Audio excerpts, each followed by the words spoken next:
Alhamdulillahirabbil alamin. Wassalatu wassalamu ala asyrofil anbiya'i wal mursalin. Nabiyyina Muhammadin wa ala alihi washabbihi ajma'in. Subhanaka la ilma lana illa ma 'allamtana innaka antal alimul hakim. Rabbi shrah li sadri wa yassir li amri wahlul 'uqdatam min lisani yafqahu qawli. La hawla wa la quwwata illa billah.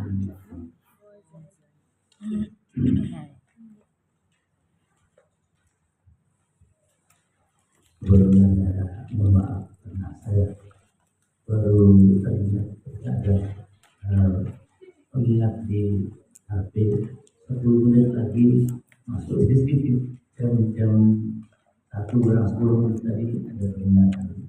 Mudah makanya di alhamdulillah perjalanan lancar sampai CCTV. Fokus tadi.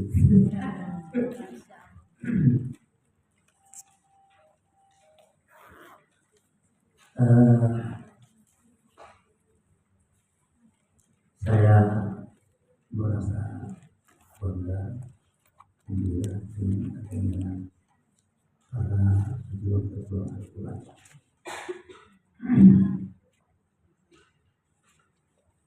Ada semangat yang tinggi yang dilakukan oleh kawan-kawan ini semua. Alhamdulillah, untuk kemajuan dalam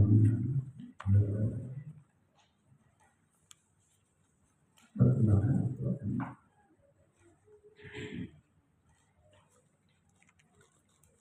Dari dulu ketika saya masih umur 70-an, saya begitu melihat perkembangan Al-Quran itu sangat lambat. Bahkan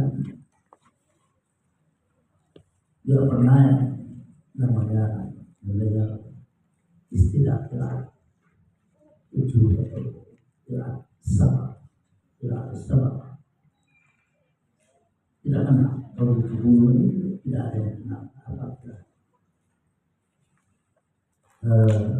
Karena pada waktu itu yang namanya qiraat salah, qiraat salah,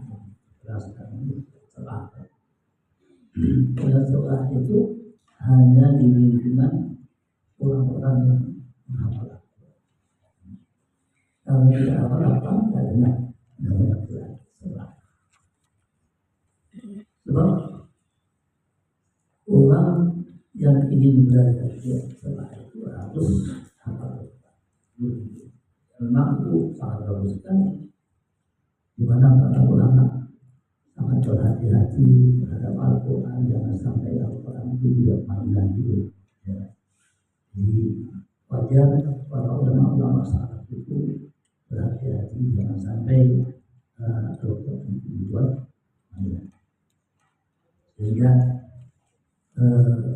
mereka ketika mempelajari qiraat salah itu harus berhafal Al-Quran. Artinya ada orang-orang yang betul-betul berkepentingan terhadap Al-Quran, bukan hanya sekedar tahu. Itu tahun 70-an.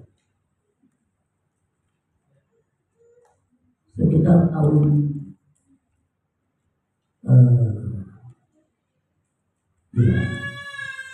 tahun 70-an itu kemudian berdasarkan dari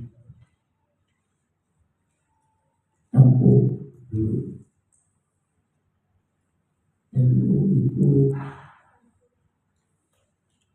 melalui Zaini itu pengurus NU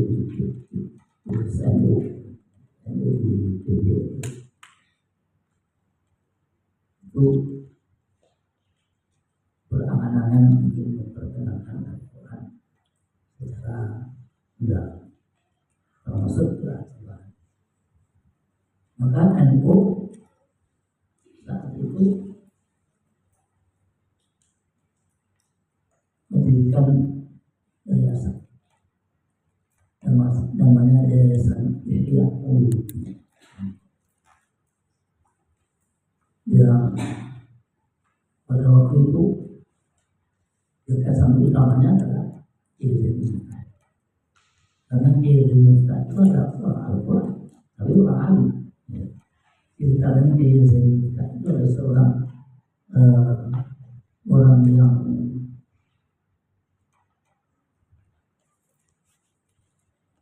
menuntut ilmu di Mekah, seperti ada Hashim Al-Qadi yang berada di Mekah. Ilmu itu belajar di Mekah itu sampai usia 40 tahun, bahkan istrinya dibawa berat.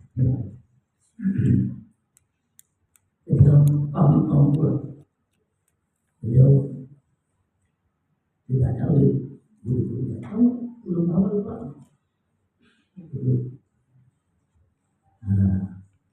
Maka saat itu kita diperintahkan untuk menghafal Al-Quran dulu. Suruh menghafal Al-Quran dulu, baru nanti bisa pulang. Kamu belum lengkap kalau belum menghafal Al-Quran. Akhirnya beliau menghafal Al-Quran itu dalam waktu 120 hari. Tetapi sambil berpuasa 40 hari tidak ada berpuasa. Dan beliau tidak pulang, selalu berada di masjid. Selalu berada di Masjidil Haram selama 120 hari. Yang pulang hanya sebentar saja juga di Masjidil Haram.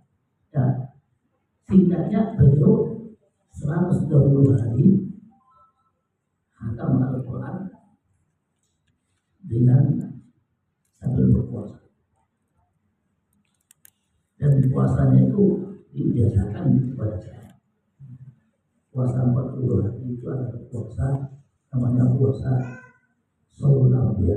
Puasa 40 hari itu puasa Shaumul Anbiya. Shaumul Anbiya itu memang di dalam syariat bagi Rasul tidak dikhususkan. Tidak dikhususkan Rasul bagi Rasul sendiri tidak pernah menyebutkan puasa mati. Tidak pernah menyebutkan, tapi melakukan. Puasa 40 hari itu adalah puasanya para nabi-nabi sebelumnya. Jadi oleh karena itu Rasulullah ketika berpuasa 40 hari itu adalah mengikuti puasa-puasanya para nabi yang terdahulu. Setelah tidak dihapus syariat puasa 40 hari dalam syariat bagi Rasul, maka puasa 40 hari itu dianggap ditetapkan oleh syariat karena tidak dihapus. Oleh karena itu jangan sampai ragu-ragu puasa 40 hari adalah puasa di dalam syariat. Baik, begitu beliau menghafal Al-Quran, kemudian beliau sendiri akhirnya mendalami Al-Quran, lalu mendirikanlah yang namanya perguruan tinggi Al-Quran melalui Yayasan Ihya Ulumuddin yang didirikan oleh NU dan itu masih ada sisa atau bukti bahwa Yayasan Ihya Ulumuddin itu yang mendirikan PDI. Di PDI sana itu ada masjid Darul Mukhtar. Imbahnya itu masih tertulis Muassasatul Ihya Ulumuddin. Cuma maaf sekarang ini PDI itu tidak pernah disebut didirikan oleh NU. Tidak pernah disebut didirikan oleh NU. Yang mendirikan katanya Ibu Suto. Itu salah besar. Ya, PDI itu didirikan oleh NU, cuma kemudian direbut oleh Reza surat. Jadi Pak Harto yang memerintahkan untuk membentuk PTI itu melalui Menteri Agama waktu itu tahun 2001 diganti oleh Mujadi. Sebelumnya kita yang menata PTI karena pembiayaan seluruh operasional PTI itu gajinya dosen, makannya mahasiswa, kemudian uang sakunya mahasiswa, semuanya dibiayai oleh Kementerian Agama mengambil 1 rupiah setiap orang talak atau nikah atau rujuk, diambil 1 rupiah seluruh Indonesia. Uang itulah yang dipakai untuk membiayai PTI. Lalu di-stop oleh Dr. Mujadi, diambil alih PTI. Artinya dibuatlah Yayasan Pendidikan Al-Quran. Yayasan Pendidikan Al-Quran ini mengambil alih semua aset-aset yang dimiliki oleh Yayasan Al-Quran. Karena waktu itu Yayasan Al-Quran sudah kolap, tidak bisa melanjutkan. Cari siapa yang menjadi Yayasan Ilmu Al-Quran itu, Yayasan Pendidikan Al-Quran itu kemudian mengambil alih. Saya mau mengelola tapi semua aset harus diserahkan kepada ya. Asal tahu saja supaya nanti kalau ada orang yang menanyakan tentang itu bisa jawab. Di PTI itulah kemudian diajarkan yang namanya qiraat sabah. Ini asal-muasal qiraat sabah yang ada di Indonesia. Tapi walaupun PTI sudah mengajarkan qiraat sabah, tapi masyarakat belum kenal. Yang dikenal hanya PTI itu.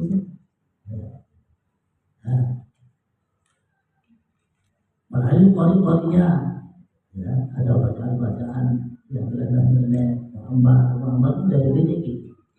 Itu mulai ada pengenalan qiraat sabah. Tapi saya sendiri ketika saya dari PTI saya ke Mekah, kemudian di sana khusus saya memang belajar qiraat sabah pada seorang syekh Doa berkata dulu. Pulang dari Mekah itu kemudian saya berusaha memperkenalkan qiraat sabah melalui ahli susana saya dulu. Memperkenalkan qiraat sabah tahun 1994. Mulai tahun 90 kemudian 2010 itu sudah saya perkenalkan yang namanya qiraat. Saya tampilkan seorang qori, ada Habib Adib yang musisi juga.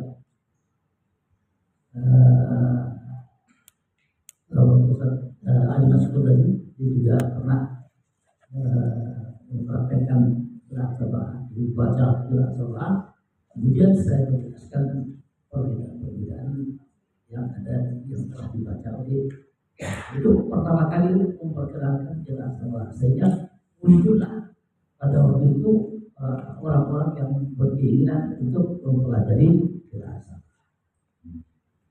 Dan tahun 94 Jamiatul Qur'an wal Kufah itu mengadakan musabaqah tilawatul Quran dengan menampilkan riwayat-riwayat di antara qiraat sabah tahun 94. Tingkat nasional ya, tingkat nasional. Dan anehnya sekarang ada musabaqah MTQ nasional, itu sudah ada yang namanya istilahnya mujawad itu menampilkan riwayat-riwayat sama dengan apa yang dilakukan oleh Jamiatul Qur'an tahun 2024. Adanya mereka tidak mengakui nggak pernah ada yang namanya musabaqah kita itu diakui, mereka mengaku itu atasannya dari LPDI. Padahal LPDI itu menelpon saya bagaimana caranya musabaqah bila Al-Quran yang versi setelah itu menelpon saya lah diminta untuk datang ke sana disuruh menyusun ya diakui.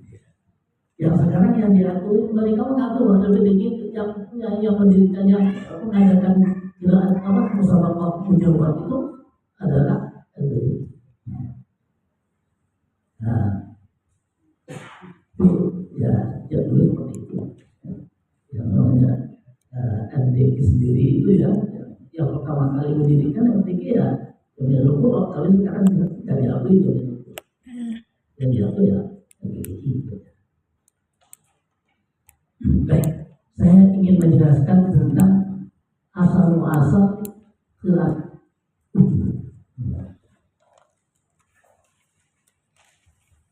Kalau istilah qiraat sab'ah itu sebetulnya kalau dilihat dari susunan bahasa Arab ya, itu salah.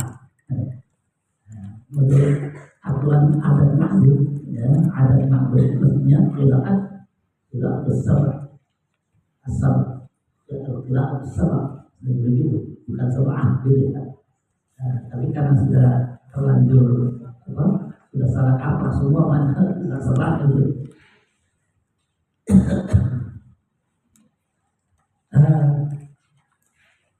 Asalnya adalah zaman baginda Rasul Muhammad Sallallahu Alaihi Wasallam. Al-Quran itu diturunkan dengan bermacam-macam model.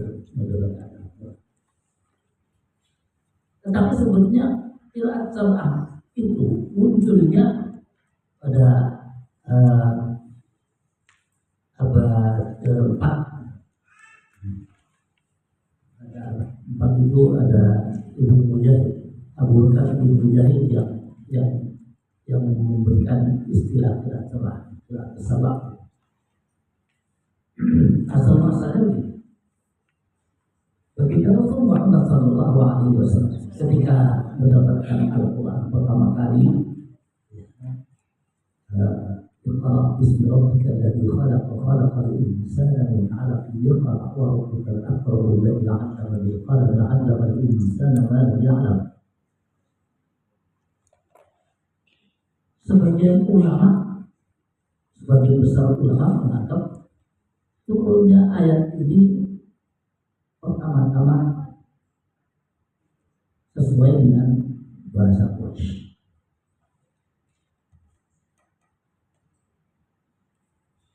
Jadi saat itu hanya satu versi model bacaan yang dituliskan kepada baginda Rasul. Walaupun sebagian ulama ada lagi yang menyatakan bahwa dari awal baginda Rasul itu sudah mendapatkan model bacaan bermacam-macam model bacaan. Bukan hanya Iqra bismi rabbikal ladzi khalaq khalaqal insana min 'alaq. Bisa saja Iqra bismi rabbikal ladzi khalaq khalaqal insana min 'alaq. Iqra wa rabbukal akram. Ya. Dan begitu. Atau Iqra bismi rabbikal ladzi khalaq khalaqal insana min 'alaq. Iqra wa rabbukal akram. Ada bacaan begitu sudah bermacam-macam. Sebagian ulama menganggap dari awal Rasulullah sudah mendapatkan model-model bacaan. Tapi jumhur ulama menyatakan bahwa baginda Rasul pertama kali mendapatkan ayat Al-Quran di dua itu adalah bacaan yang sesuai dengan bahasa Quraisy. Sebab apa? Sebab baginda Rasul ketika memperkenalkan Al-Quran itu masih kepada orang Quraisy. Di awal mula Rasulullah menyampaikan Al-Quran ya tentunya kepada istrinya, kepada Sayyidah Khadijah, ya, kepada Sayyidina Abu Bakar, Sayyidina Ali, itu semuanya adalah orang-orang Quraisy. Sehingga wajar kalau Al-Quran kemudian diturunkan dengan bahasa Quraisy.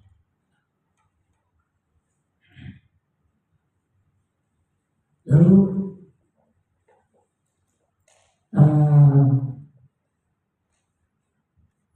ada pula yang menyatakan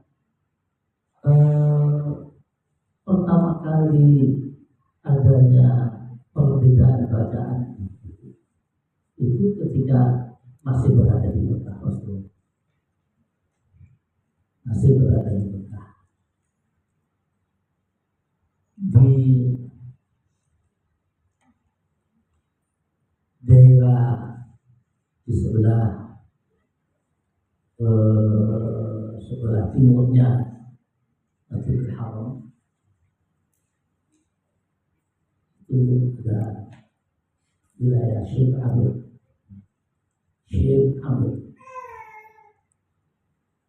Itu dulu ada telaga di tempat berkumpulnya orang, karena saat itu yang namanya telaga itu sangat dibutuhkan orang. Orang semua ingin menjadi oleh karena itu di situ tempat kumpulnya orang, tempat mengambil air. Ketika di situ namanya Allah Bani Amr, Allah Bani Amr, ada telaga kecil milik Bani Amr orang suku Bani Amr. Orang-orang berkumpul, tiba-tiba ketika Rasul ketika berada di situ ditemui oleh malaikat Jibril. Malaikat Jibril turun. Rasulullah,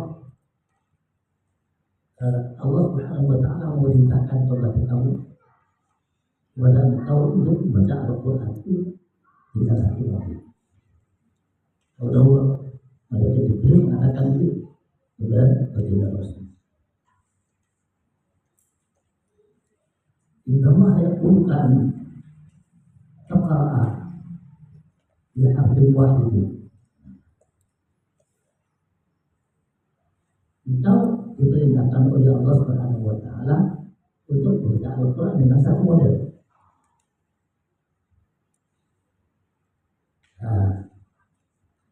Baginda Rasul melihat orang di sekitar telaga tadi kan ternyata bermacam-macam suku bahasa. Jadi kemungkinan kalau satu model yang dimaksudkan mungkin ya bahasa Quraisy itu ya yang dipahami Rasulullah. Sementara ketika baginda Rasul melihat orang-orang di sekitarnya saat itu di telaga itu banyak orang-orang yang suku-suku yang lain yang kumpul di situ. Rasulullah membayangkan, dan kalau saya menyampaikan Al-Quran dengan versi Quraisy saja, ya nanti tidak bisa diterima oleh yang lainnya. Gitu ya. Rasulullah menyatakan, ya mohon maaf ya, malaikat itu saya memohon maaf kepada Allah Subhanahu wa Ta'ala. As'aluka ma'afatahu. Aku memohon maaf kepada Allah Subhanahu wa Ta'ala. Inna ummati la tuqil. Umatku tidak bisa membaca dengan satu model. Modelnya banyak. Model suku-suku bahasa yang kumpul di situ saja sudah bermacam-macam bahasa. Ya, perlu diketahui suku-suku bahasa saat itu bukan antara Surabaya Malang sudah berbeda, enggak. Sedikit dari kampung sini dan kira-kira di nyebrang tol itu ya di Gayunan itu tidak beda banget. suku bahasa. Itu bahwa suku bahasanya banyak. Jadi wajar kalau Rasulullah SAW itu minta maaf pada Allah, minta supaya diturunkan dengan jangan satu model jahat.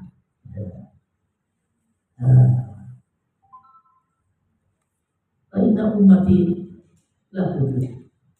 Umatku tidak bisa mengucapkan dengan model satu model jahat. Lalu malaikat Jibril, karena malaikat itu kan hanya disuruh ya. Jadi malaikat Jibril kembali lagi lapor kepada Allah ya. Lapor menceritakan bagaimana Rasul itu tidak bisa membaca, tidak mau satu bacaan saja, maunya yang satu gitu. Oleh Allah Subhanahu Wa Taala malaikat Jibril perintahkan.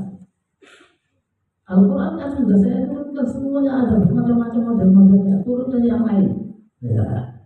Jadi kalau kita melihat menelusuri Al-Quran sudah diturunkan sebelumnya. Jadi mungkin pernah saya cerita tentang penurunan Al-Quran itu dua tahap. Tahap pertama itu Al-Quran diturunkan secara keseluruhan mulai dari surat Al-Fatihah sampai surat An-Nas, diturunkan oleh Allah Subhanahu Wa Taala dari Lauhul Mahfuz dan diturunkan ke Baitul Izza. Nah, itu secara global semuanya. Ya. Al-Quran kan juga diturunkan semuanya. Jadi tahu oleh Jibril itu sudah tahu kalau Al-Quran sudah diturunkan semuanya. Di Lauhul Mahfuz sudah dicatat di sana. Apalagi sudah diturunkan ke Baitul Izza juga di sana diturunkan seluruhnya sudah ada semua. Sebelum diturunkan kepada baginda Rasul secara langsung. Nah, Allah memerintahkan kepada Jibril. Al-Quran kan sudah ditulis di Lauhul Mahfuz, sudah bermacam-macam banyak dengan bermacam-macam model, sudah ada semuanya di Lauhul Mahfuz. Turunkan yang jangan satu, turunkan yang banyak. Enggak, diperintahkan oleh Allah Subhanahu Wa Taala. Sekarang turunkan 2 model saja. Berita Muhammad, Al-Quran akan diturunkan dengan 2 model. Akhirnya oleh itu menyampaikan, Inna Allah ya'muru an taqra ala harfi, dengan 2 model, dengan dua huruf, istilahnya 2 model. Begitu sekali lagi meminta maaf lagi. Asal kewafatan. Karena umat tidak kecil. Mohon maaf kepada Allah. Umatku tidak bisa mengucapkan hanya dengan 2 model itu, tidak bisa. Kembali lagi Jibril kepada lapor kepada Allah Subhanahu Wa Taala. Sudah, sekarang turunkan yang 3 model saja. Turunkan semua, sampaikan kepada baginda Rasul kami diberitakan kepada Al-Quran dengan 3 model. Masih baginda Rasul masih tidak bisa minta maaf lagi. Aku minta maaf pada Allah. Inna ummati la tudrik. Umatku tidak bisa mengucapkannya kalau 3 model itu. Ya. Dan barangkali karena Rasulullah menyaksikan betapa banyak orang-orang yang kumpul di Bani Amir, ya, di telaganya itu banyak macam-macam orang berbahasa Arab itu macam-macam modelnya. Sampai akhirnya turunlah yang keempat kali oleh Jibril. Akhirnya diberitakan oleh Allah untuk membaca Al-Quran itu dengan 7 model bacaan. Disebutkan Inna Allah yaqulkan mentaqra'a al-Qur'ana ala sab'ati ahrufi. Ya. Itu riwayatnya tentang turunnya ayat sab'ati ahruf. Itu yang turunnya perintah dari Allah kepada Rasul bahwa Al-Quran itu dibaca dengan sab'ati ahruf. Hadis yang menyatakan Al-Quran diturunkan dengan sab'ati ahruf itu banyak, mutawatir, ya. Unzila al-Qur'anu ala sab'ati ahrufin, ya. Faqra'u ma tayassara, ya. Ada hadis yang mengatakan Al-Quran itu diturunkan dengan tujuh huruf, maka bacaan yang mudah di antara tujuh huruf.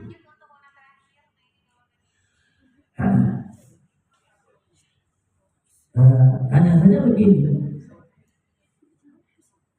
sab'atu ahruf itu apa? Apakah huruf itu satu model? Nah, ini yang perlu ada penjelasan sendiri tentang sab'atu ahruf. Unzila al-Qur'an ala sab'ati ahruf. Al-Quran itu diturunkan dengan 7 huruf. Lalu 7 huruf itu hurufnya apa?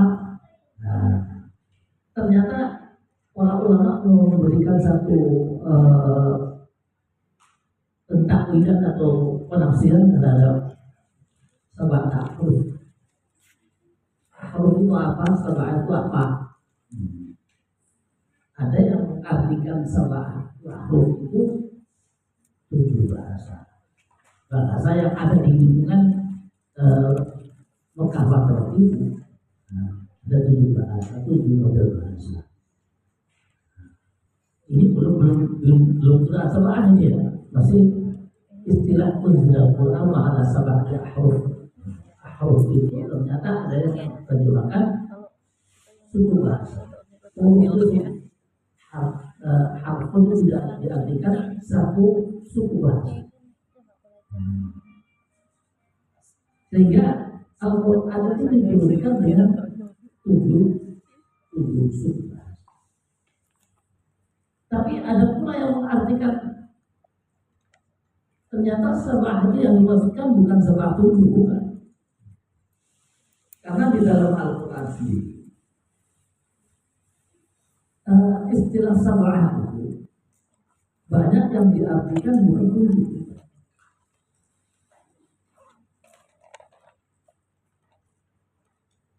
Bahkan alladziina yunfiquna amwaalahum fi sabiilillaahi kamathali habbatin ambatat sab'a sanabil. Di dalam Al-Quran ada istilah sab'a sanabil. Allah mengatakan alladziina yunfiquna, perumpamaan orang-orang yang menafkahkan harta, ya, yunfiquna amwaalahum fi sabiilillah, menafkahkan harta di jalan Allah. Kama terlihat diumpamakan seperti sebiji gabah. Ambatat sab'a sanabil, sebiji gabah itu akan menumbuhkan 7 bulir. 7 bulir itu nanti satu bulirnya sendiri itu akan menghasilkan 100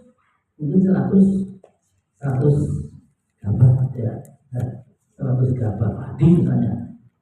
Nanam 1 biji padi itu akan bisa menumbuhkan 7 bulir, 7 batang, atau mungkin 10 batang, atau mungkin 20 batang. Lihat tanahnya kan kalau subur kan begitu. Tapi di dalam Al-Quran menyebutnya 7. Masa setiap gabah itu akan menumbuhkan 7? Enggak. Bisa 7, bisa 8, bisa 9, bisa 10, biasanya 3, biasanya 2, gitu ya. Artinya apa? Kata sab'ah di dalam Al-Quran itu banyak diartikan banyak, bukan 7. Ya, pokoknya banyak itu. Sehingga kalau sab'ah itu diartikan banyak, berarti Al-Quran itu diturunkan. Al-Quran ala sab'ati ahrufin itu Al-Quran diturunkan dengan banyak banyak model, banyak bahasa, bukan begitu. Dengan terjemahan ini,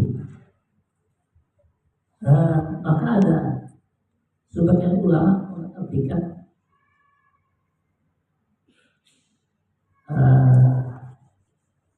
Ubaid bin As-Salam menyebutkan jumlah macam-macam modelnya bacaan Al-Quran itu mencapai 49. Jadi yang disebut Al-Quran wa ala sab'ati ahrufin itu Al-Quran diturunkan dengan banyak model itu oleh Ubaid As-Salam. Itu dihitung diteliti, ternyata dihitung sampai 49 model Al-Quran saat itu.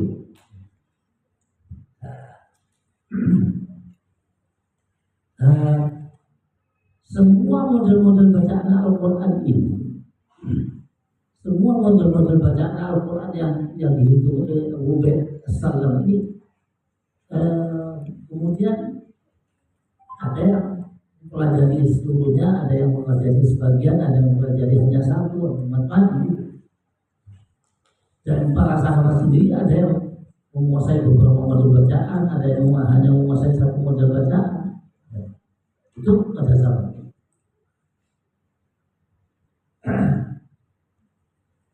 Dalam satu peristiwa pernah terjadi ketika Sayyidina Umar menjadi makmum masjid di Madinah. Sayyidina Umar mau menjalankan salat Isya, itu ternyata terlambat, terlambat ikut jamaah dari awal. Waktu itu yang ditunjuk menjadi imam salat Isya pada waktu adalah Sayyidina Isya itu keponakannya Sayyidah Khadijah.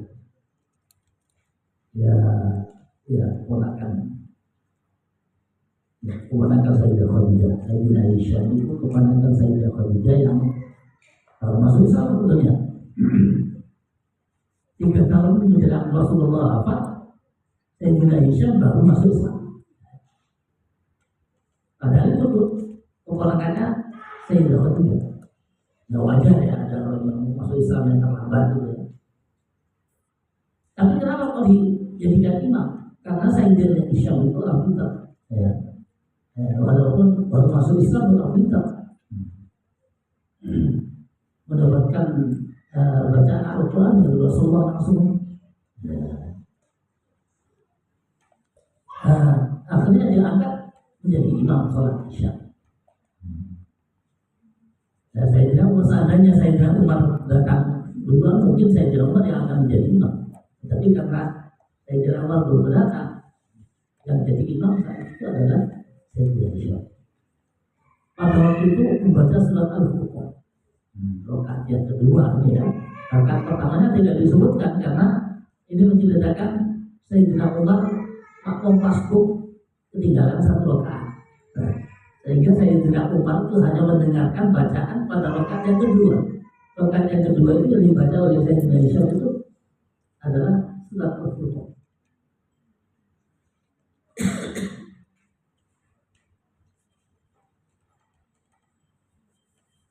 Lalu begitu Sayyidina Umar mendengarkan bacaan Sayyidina Isya, kayaknya berasa.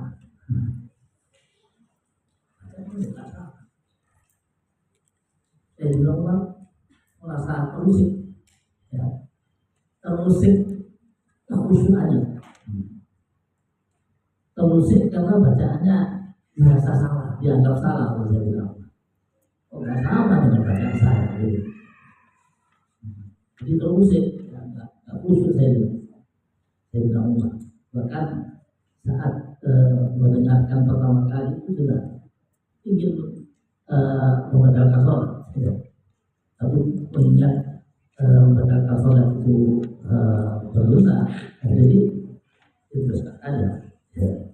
Diteruskan saja oleh saya bilang apa? Tapi sudah nggak khusyuk. Padahal saya bilang Umar itu sosok sahabat yang kekhusyukannya tinggi. Ya. Di dalam riwayat saya bilang Umar pernah sholat itu pundaknya ini ada kalajengking yang ukurannya setengah dirham. Setengah dirham itu satu dirham itu 45 cm. Ya. Berarti setengah dirham itu 22,5 cm. Sekian. Jadi besar di sini. Sudah menyengat. Ya. Sudah menyengat sebetulnya. Tapi saya bilang Umar khusyuk, nggak terusik. Walaupun ada kalajengking yang sedang menyengat itu, saya bilang Umar masih khusyuk. Begitu selesai assalamualaikum baru menjadi sini. Oh, sakit gitu. Ya, sakitnya itu setelah selesai dari sholat. Itu menggambarkan betapa khusyuknya saya bilang menjalankan sholat. Pintu kalau jengking, pintu kalau jengking nggak terasa. Coba kalau kita bandingkan dengan kita ke sholat, jangankan penggigit ya, nyamuk menggigit itu aja masih kurang ada nyamuk gitu ya, sudah khusyuk kan. Jadi dia kalah jengking ya, ngantuk. Nah itu gambaran saya bilang khusyuk. Tetapi ketika Sayyidina Aisyah membaca dengan bacaan yang tidak sama dengan bacaan Sayyidina Umar, Sayyidina Umar terusik khusyuknya, gak khusyuk. Gak khusyuk, tapi karena tidak mau membatalkan sholat, teruskan saja sampai selesai Sayyidina Aisyah salam. Sayyidina Umar menyelesaikan satu rakaatnya berdiri. Langsung yang Sayyidina Aisyah masih beriman habis sholat ketiduran. Sayyidina Umar menyelesaikan di bawah, di belakang, menyelesaikan sampai selesai. Assalamualaikum, udah pakai militan, langsung maju ke depan. Sempatnya Sayyidina Aisyah itu tarik sampai berdiri. Kamu mau permainkan apa? Di sini. Kamu ngamuk ya? Saya kira Umar ngamuk. Ya, kamu mau mainkan Al-Quran? Enggak. Saya sesuai dengan apa yang diajarkan Rasulullah. Tidak mungkin saya baca Al-Quran dari Rasulullah. Tidak seperti itu. Saya dari Rasulullah. Ya, kalau gitu kita Rasulullah apa kepada Rasulullah? Mau melapor kepada Rasulullah. Lebih jauh baginda Rasul melihat ya keponakan Sayyidina Khadijah adalah keponakan sendiri. Jadi anaknya keponakan cucu keponakan tadi Sayyidah Khadijah. Jadi anaknya cucunya cucu kakaknya Sayyidah Khadijah Isyam. Itu kan masih kerabat ya. Rasulullah melihat Sayyidina Umar masih memegang serukannya alif itu. Ayo lapor ke Rasulullah. Saking girohnya terhadap Al-Quran Sayyidina Umar. Soalnya ini Rasulullah melihat dari jauh. Umar, lepaskan. Jadi kan keponakannya Rasulullah juga ini. Lepaskan. dilepaskan Nabi tetap sampai. Sayyidina Umar itu sangat patuh sekali kepada baginda Rasul itu. Sampai di tempat baginda Rasulullah mau lapor itu nggak langsung lapor, enggak. Saking taatnya, saking tawadhunya kepada baginda Rasul. Sayyidina Umar langsung menunduk semua orang-orang yang ikut ada di sampingnya itu, semuanya menunduk. Ini untuk menggambarkan bagaimana wibawanya Rasulullah. Padahal Sayyidina Umar sangat butuh untuk cepat melaporkan, tapi nggak berani. Diam saja. Lalu Rasulullah bertanya, ada apa? Setelah itu Sayyidina Umar menyatakan, ini di Syam ini membaca Al-Quran tidak seperti yang saya baca, tidak seperti yang engkau ajarkan kepada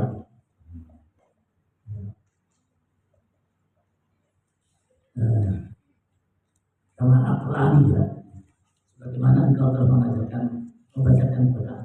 Jadi karena saya kira Umar sendiri itu kan diajarkan oleh Rasulullah sendiri. Yang mengajarkan membacakan, Rasulullah membacakan kepada Sayyidina Umar. Ya. Sayyidina Umar menyatakan, Syam itu membaca Al-Quran tidak seperti yang engkau mengajarkan kepada aku. Engkau membacakan Al-Quran kepada aku. Tidak sama. Gitu ya. Awalnya begitu saja. Pokoknya membaca Al-Quran yang tidak sama dengan yang kau ajarkan kepada aku. Nah, baik, sekarang Iqra ya Hisham. Iqra ya Hisham kama aqra'tuka.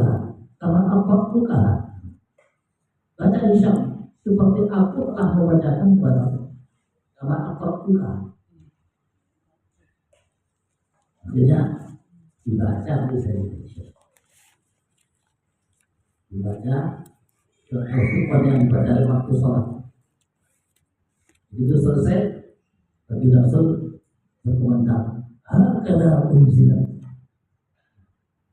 Ya begini Al-Quran diturunkan. Sayyidina Umar takut, kaget dan takut. Ternyata saya salah, mungkin saya yang salah. Ya. Itu karena kemudahan Sayyidina Umar. Baginda Rasul merintahkan, Iqra ya Umar. Sayyidina Umar baca dengan hati-hati sekali, baca sampai selesai. Tidak sama dengan bacaan Sayyidina Hisham. Dia memang bacaan Sayyidina Umar yang selama ini dipakai. Maka selesai Baginda Rasul juga berikan komentar, hakadha unzila. Yang ini Al-Quran diturunkan. Unzila Al-Quran wa ala sab'ati huruf. Diteruskan begitu oleh Baginda Rasul. Al-Quran itu diturunkan dengan bermacam-macam bacaan. Ya. Lega akhirnya, ya. Coba perhatikan. Sayyidina Umar dengan Sayyidina Hisham itu satu kabilah. Satu kabilah, yaitu Quraisy, sama-sama Quraisy. Kenapa bacaannya berbeda? Karena Rasulullah sudah mengajarkan bermacam-macam bacaan sudah. Ya, asal tahu saja. Sayyidina Hisham itu 3 tahun menjelang Rasulullah wafat baru masuk Islam. Artinya ketika diajar itu Rasulullah sudah menjelang wafat. Artinya Al-Quran sudah diajarkan oleh Rasulullah dengan bermacam-macam bacaan.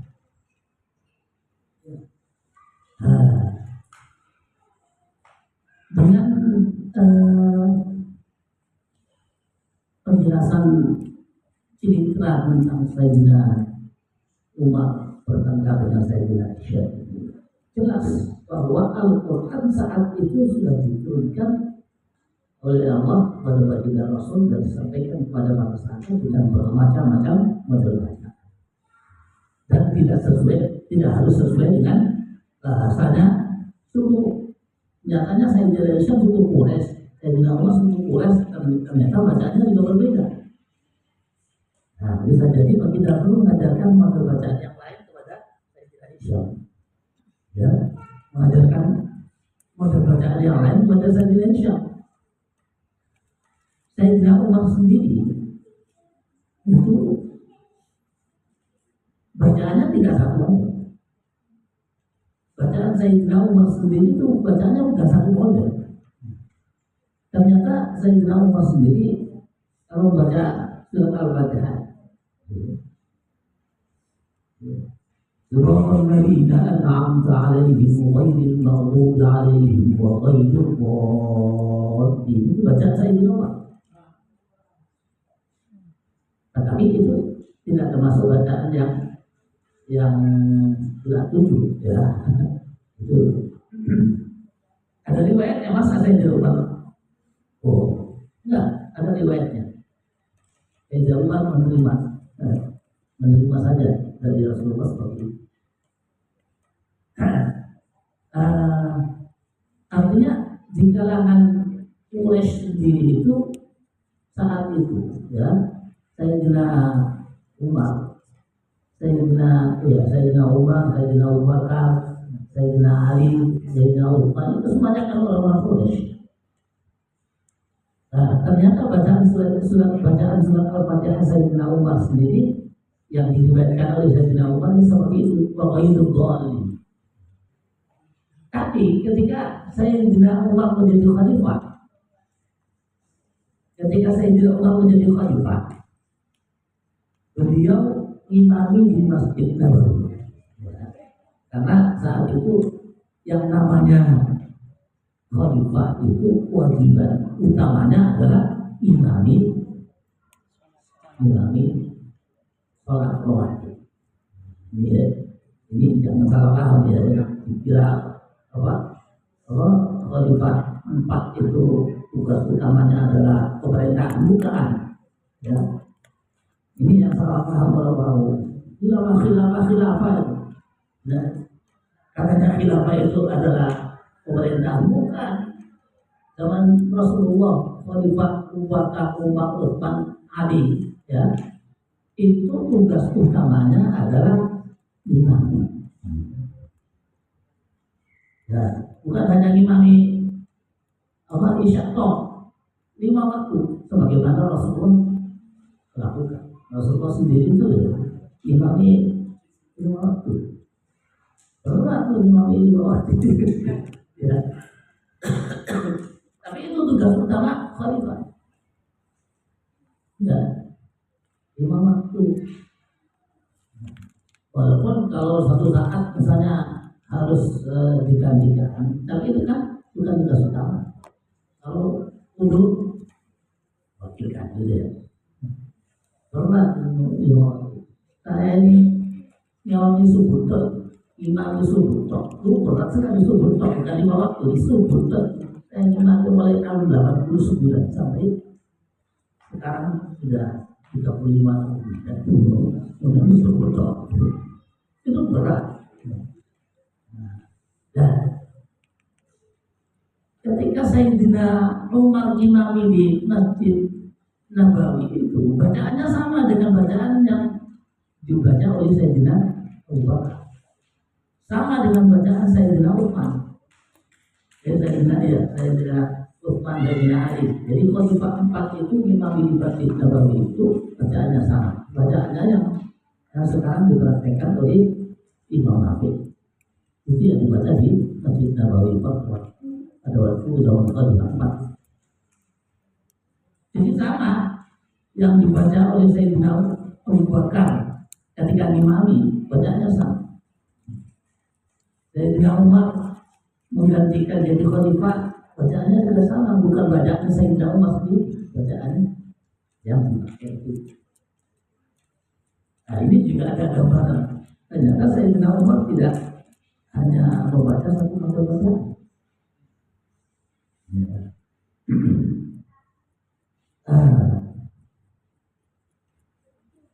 Setelah kita mempunyai satu gambaran bahwa Al-Quran itu diturunkan kepada baginda Rasul dan disampaikan kepada para sahabat itu dengan macam-macam model bacaan. Lalu para sahabat tentu saja mengajarkan kepada generasi-generasi berikutnya dan kepada orang-orang di luar Madinah, di luar Mekah, di luar Madinah. Nah, mereka mengajarkan daerah-daerah yang lain.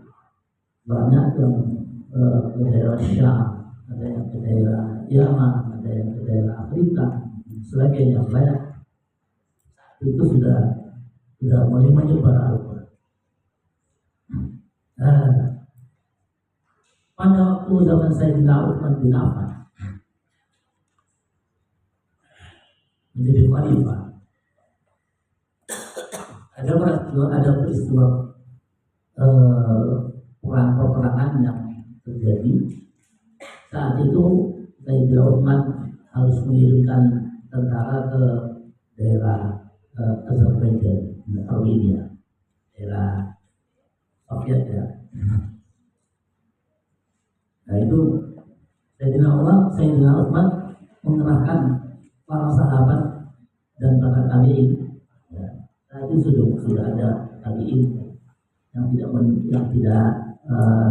menangi Rasulullah, kan tabi'in. Para sahabat dan para tabi'in itu dikerahkan, dikumpulkan, jadi akan berangkat ke menuju Azerbaijan dan Armenia, jauh hingga puluhan bulan. Nah, sehingga untuk perkemahan berangkat berapa ratus kilo berhenti untuk istirahat berkemah ya. Itu sampai Azerbaijan beberapa kali pertemuan, beberapa kali perkemahan. Nah, di tengah-tengah mereka berkemah ini tentu saja terjadi interaksi antara sahabat satu dengan sahabat yang lain dengan tabi'in juga. Nah, interaksi di sana itu termasuk adanya bacaan Al-Quran yang satu dengan yang lain kok begitu beda-beda gitu ya. Ada orang yang mungkin baru tahu ya, baru mengenal para tabi'in yang baru mengenal Al-Quran, diajarkan oleh seorang sahabat terkenal.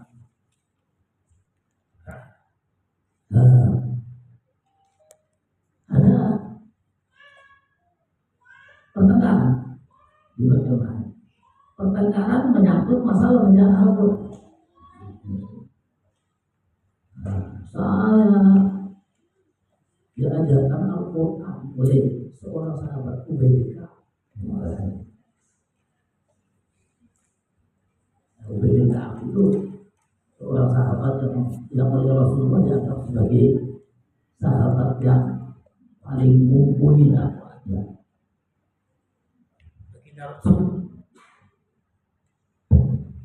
Baginda Rasul pernah memberikan komentar tentang Ubay bin Ka'ab. Ubay bin Ka'ab itu adalah aqra'u ummati. Aqra'u ummati ummi. Rasul mengatakan orang yang paling menguasai bacaan itu Ubay. Bisa jadi Ubay bin Ka'ab itu yang mengajak orang banyak karena oleh Rasulullah disebut sebagai aqra'u umat, paling menguasai bacaan Al-Quran. Bahkan dalam ceritanya ketika ada tarawih yang pertama kali diadakan, tarawih 20 rakaat oleh Sayyidina Umar itu ya. Sayyidina Umar kan mengumpulkan membentuk satu ketentuan. Sekarang di Masjid Nabawi tarawihnya jadi satu ya, 20 rakaat. Jadi yang disuruh imamnya adalah Ubay bin Ka'ab karena disebut sebagai aqra'u ummati ya. Sayyidina Umar menyatakan itu paling hebat. Jadi tarawih pertama kali, tarawih 20 rakaat yang pertama kali diimami oleh Ubay bin Ka'ab itu oleh Sayyidina Umar disebut sebagai ni'matul bid'ah hadhihi. Ni'matul bid'ah hadhihi. Begitu Sayyidina Ubay bin Ka'ab sebagai seorang sahabat yang oleh Rasulullah dianggap sebagai yang mumpuni, bacaan Al-Quran yang mumpuni, mudah-mudahnya banyak. Nah, di satu sisi ada lagi yang lain, namanya sahabat banyak yang mengajarkan Al-Quran. Walaupun Rasulullah sendiri pernah menganjurkan ya, mengajak yang sebaiknya belajar Al-Quran kepada 4 orang sahabat, termasuk Ibnu Ka'ab. Ada lagi Abdullah bin Mas'ud. Abdullah bin Mas'ud ini seorang sahabat Nabi yang mumpuni juga bacaan Al-Quran. Murid-muridnya itu fanatik, ya. Jadi muridnya Ibnu Ka'ab fanatik, muridnya Abdullah bin Mas'ud fanatik. Ketemu di perkemahan, bacanya beda. Wah, kamu ya, guru saya kan Ubay bin Ka'ab. Katanya satunya, Abdullah bin Mas'ud itu pernah dianjurkan oleh Rasulullah. Bergurunya kepada Abdullah bin Mas'ud. Wah, ini fanatik, tujuannya fanatik bertengkar. Paham di situ. Padahal kepentingannya di sini adalah mau menyerang Azerbaijan. Ini nanti kalau perpecahan di sini belum perang sudah perpecah sini, dan dari perang ini, akhirnya dilerai oleh Hudzaifah bin Yaman. Hudzaifah bin Yaman itu perhatikan, berangkat, terus berangkat, akhirnya perang selesai.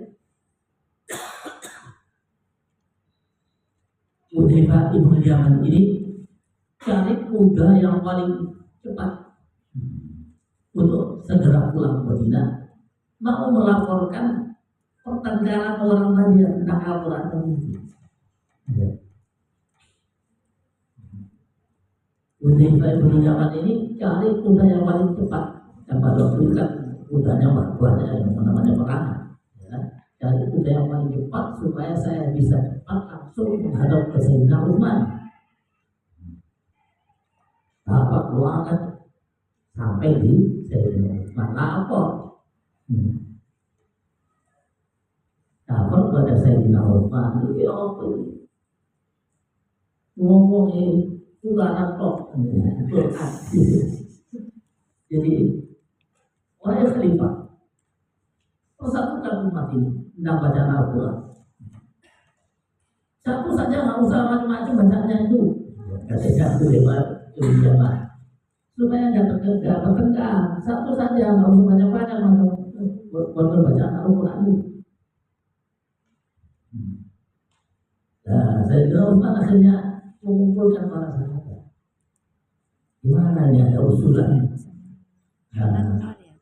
Hudzaifah bin Yaman dibahas, dibentuklah satu tim untuk meneliti bacaan Al-Quran bagaimana. Kalau memang perlu dipersatukan ada hanya satu, ya nggak apa-apa. Tapi kayaknya nggak bisa, gitu ya. Nah, sebetulnya ada modal sebetulnya. Tadi saya katakan ketika imami di Masjid Nabawi, para khalifah itu bacanya sama. Sayyidina Abu Bakar, diganti Sayyidina Umar, Sayyidina Utsman, Sayyidina Ali. Ketika imami di Masjid Nabawi itu bacanya sama semua. Kami itu. Ada modelnya seperti itu. Tapi apakah apa mungkin bersatukan seperti itu? Sementara Rasulullah sendiri mengajarkan dengan bermacam-macam model bacaan. Faqra'u ma tayassara minhu. Baginda Rasul sendiri sudah memberitahukan Unzilal Quran ala sab'ati ahrufin. Al-Quran itu diturunkan dengan bermacam-macam model. Faqra'u ma tayassara, bacalah yang mudah di antara itu. Dan kalau yang mudah di antara itu kan enggak satu. Yang satu milih yang ini, yang satu yang milih ini. Kira-kira suku bahasa yang biasanya ada imalah-imalahnya itu lah, saya suka yang ini. Gue warna ini tidak saja merawat kalau bukan apa boleh. Walau akhir khairu minal ule. Nah, yang suku bahasanya seperti itu saya pilih ini saja. Nah, oleh karena itu dikumpulkan oleh Sayyidina Utsman, tim rumuskan gimana ini. Wah, diteliti akhirnya siapa.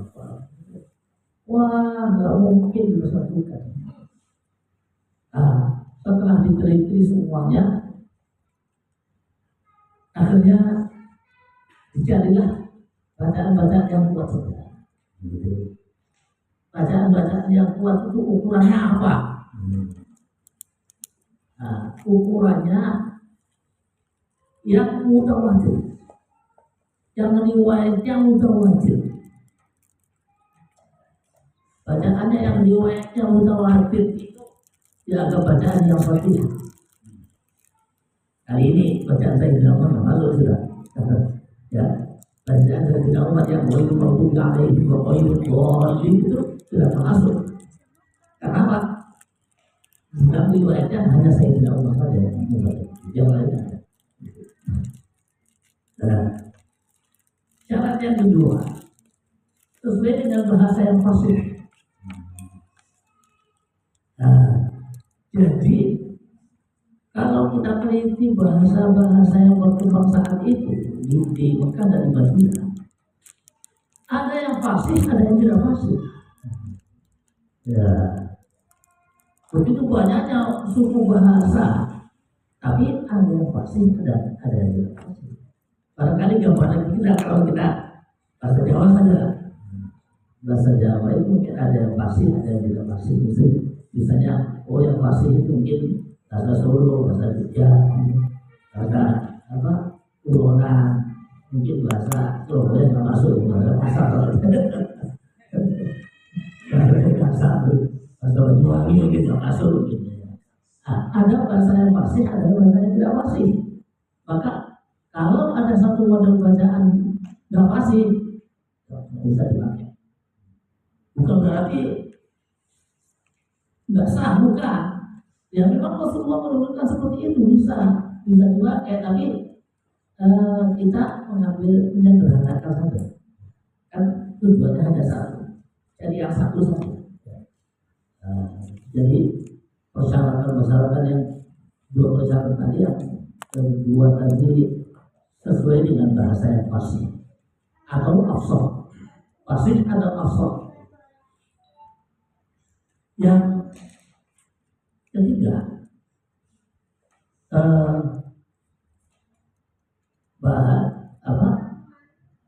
mutawatir, bahasa fasih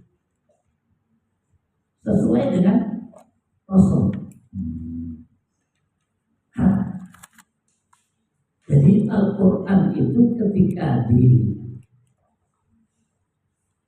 diturunkan kepada baginda Rasulullah kemudian setiap kali mendapatkan wahyu, Rasulullah memerintahkan kepada para sahabat untuk menuliskan Al-Quran.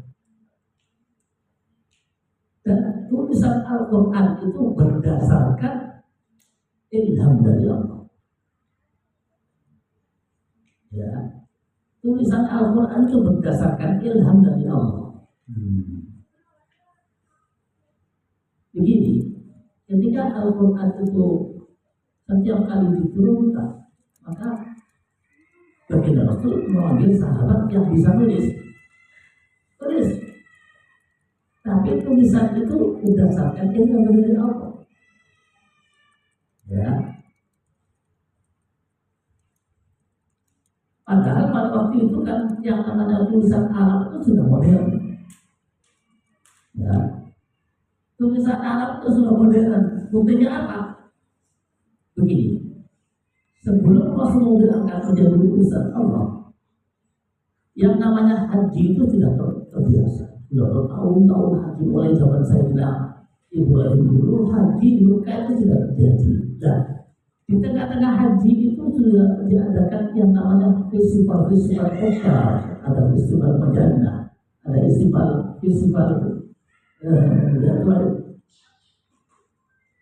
ada 3 festival terkenal. Nah, festival itu menampilkan politisasi bahasa Arab, ya. Nah, buktinya diantaranya adalah pernah karya Sayyidina Umar itu masuk nominasi 10 nominator. Karyanya itu ya digantungkan di Ka'bah dalam bentuk tulisan. Artinya tulisan bahasa Arab sudah maju saat itu, sudah ada aturan tulisannya. Ketika Rasulullah memerintahkan kepada para sahabat untuk menuliskan Al-Quran, ternyata tulisan itu tidak harus sesuai dengan kaidah yang tulisan biasa, sesuai dengan ilham. Kalau tidak ada nunya, tidak ada nunya. Maka ada satu tulisan yang tidak sesuai dengan tulisan umum, misalnya as-shalah, tulisan umumnya yang itu maru. Di dalam Al-Quran tulisan as-shalah yang as-saluh gitu ya. Sok lam mau tak gitu. Kan begitu ya. Padahal tulisan asli, tulisan kaidah yang umum ya nggak ada. Az-zakah tulisannya ya zakat dengan alif maksudnya. Tadi itu zakuh bisa begitu. Dan banyak lagi tulisan-tulisan yang nyeleneh. Kenapa nyeleneh? Karena itu adalah ilham dari Allah. Ya. Tulisan-tulisan yang dihasilkan oleh para sahabat melalui ilham inilah kemudian ditulis yang terakhir disebut dengan istilah Rasul Mali. Ada Rasul Mali, ternyata Rasul Mali nggak sama dengan tulisan-tulisan yang berkembang sebelumnya dan sesudahnya. Sekarang kalau kita baca surat kabar bahasa Arab, wah, nggak mungkin soal tulisannya as-saluh. Nah, gitu ya.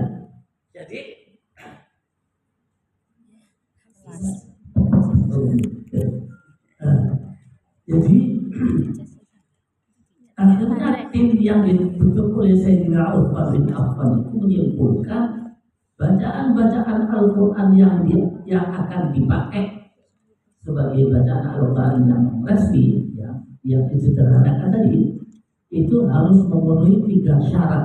Syarat pertama, harus bacaan itu diriwayatkan secara mutawatir, banyak yang tahu, banyak yang mendapatkan bacaan dari Rasulullah, gitu ya. Yang kedua, harus